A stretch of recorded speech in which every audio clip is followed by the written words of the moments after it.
هاي كيك، شلونكم؟ طبعا احنا هاي رسالة تهديدية طبعا مني اني ومن جعفر احمد الى حسام الكلب اللي قطمه وراح المويه المنصور وباق فلوسنا. نحب نقول له هاي الفرصة الأخيرة إلك ترجع فلوسنا الجمعة الجاية، واحنا حدايق ما عندنا لا فلس،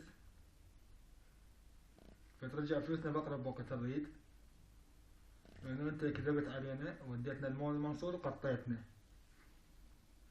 صبرنا لك هواي، ولكن اليوم بعد خلاص صبرنا نفس صبرنا، لازم نوجه فيديو تهديدي. احنا انيموس، صرنا انيموس لعيونك يا حلو لين قطيتنا، فترجع فلوسنا احسن لك، لان بروفايلك قدامي هسه هكره بكبسة زر وحدة كليكين، هكر بروفايلك وطشر صورك، ورجع فلوسنا احسن لك. ترى تعرف شو نسوي ببرنس تاتوما زين؟ هذا عذر من انذر، تجمع انيموس العراق احنا وجعفر احمد وياي، فرصتك الاخيرة الجمعة الجاية. باي كيك.